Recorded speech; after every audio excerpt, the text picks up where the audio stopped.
Hello, students of class 12th. Now it's the next topic, that is Wheatstone Bridge. It's one of the most important topic of this chapter. What does it mean? ये है क्या? ये एक bridge like arrangement है. इसमें 4 resistances होते हैं. ये 4 रेजिस्टेंसेस को एक पैरेललोग्राम की तरह इनको अरेंज किया जाता है.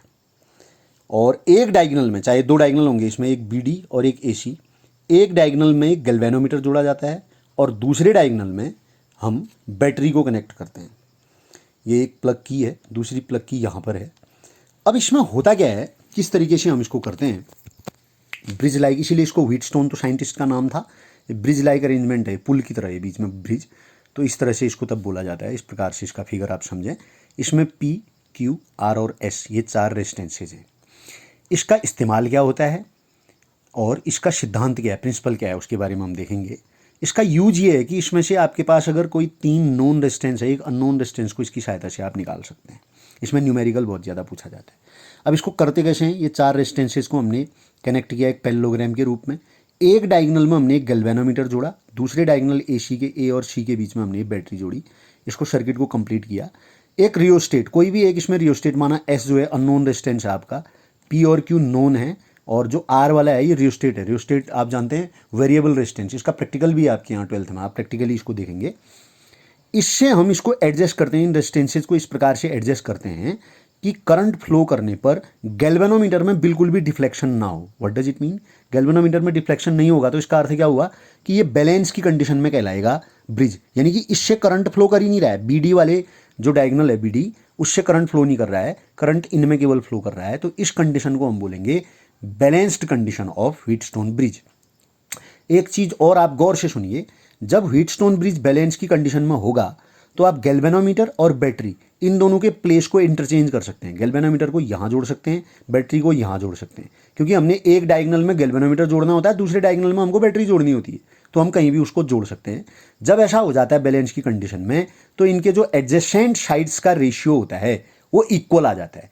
P/Q is equal to R/S ये हो जाता है. ये हमने प्रूफ करके दिखाना है इसमें. तो अब आप देखिए यहाँ से ये EMF, ये नेगेटिव और पॉजिटिव टर्मिनल है, ये नेगेटिव टर्मिनल, ये पॉजिटिव टर्मिनल, ये I करंट फ्लो कर रही है. इस वाली साइड में I1 गई, यहाँ को I2 आई. बैलेंस की कंडीशन में इसमें करंट जाएगा नहीं, I2 वाला करंट यहाँ से ऐसे होते हुए इधर को आया, I1 वाला करंट भी यहाँ से होते हुए इधर को आया. यहाँ पर I1 और I2 मिल करके I बन गया टोटल. इस प्रकार की कंडीशन होगी. अब इसमें 2 लूप बनेंगे, क्लोज्ड लूप. एक बनेगा ABDA, एक बनेगा CBDC या BCDB, जो भी बोला आप इसको. इन दोनों लूप्स में हम किरचॉफ का सेकंड रूल लगाएंगे. फर्स्ट इस वाले में अगर हम लगाएं तो देखिए क्या होगा. ये करंट कौन सी बह रही है, इसमें I1 into resistance P, I1 into P. अब इसकी डायरेक्शन यहाँ को है, इसकी डायरेक्शन यहाँ को है, अपोजिट, एक दूसरे की अलग डायरेक्शन है करंट की फ्लो की ना. एक ही डायरेक्शन होती है तो प्लस हो जाता. अब ये है I2 इंटू R, तो माइनस हो जाएगा. I1 into P minus I2 into R equal to EMF होता है. EMF तो इसमें कुछ है ही नहीं, ये टोटल EMF ये देख रहे होंगे, potential difference, that is equal to 0. तो ये आ जाएगा, इसमें डिफ्लेक्शन नहीं है ना. तो अब आप देखेंगे I1P, यहाँ क्या आया I1. अब इस वाले में देखेंगे हम, किस वाले में देख रहे हैं. अच्छा, पहले हमने इसको I1P is equal to I2R लिख लिया, इक्वेशन 1 मान लिया. दूसरे वाले में देखिए अब आप, किस वाले में, BCDB वाले में. तो यहाँ से क्या होगा, I1Q माइनस I2S, ये I1Q minus I2S equal to 0. इसको राइट साइड में लेके I1Q is equal to I2S आया. इन दोनों को डिवाइड कर दो, इक्वेशन 1 को इक्वेशन 2 से डिवाइड किया, I1 से I1, I2 से I2 कटा, P/Q is equal to R/S. ये चीज़ें, जो चीज़ें व्हीटस्टोन ब्रिज का प्रिंसिपल लिखिए, किस प्रिंसिपल पे काम करता है, किस तरीके से काम करता है, वो चीज़ें जो मैंने एक्सप्लेन की अभी ओरली, वो आपको लिखना होता है परीक्षा में टोटल. और ज़्यादा आपको केवल इतना प्रूव करना, बहुत ईजी है. इससे रिलेटेड न्यूमेरिकल्स बहुत पूछे जाते हैं.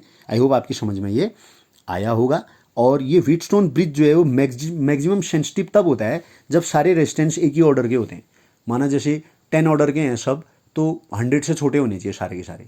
100 ऑर्डर के हैं तो 900 से छोटे होने चाहिए सब, 100 से 900 के बीच में. 1000 के हैं तो इस प्रकार से, 10⁻² के ऑर्डर के हैं तो सभी उसी के ऑर्डर के हों, तब ये मैक्सिमम सेंसिटिव रहता है. आई होप आपकी समझ में आया होगा. बहुत इंपॉर्टेंट टॉपिक है.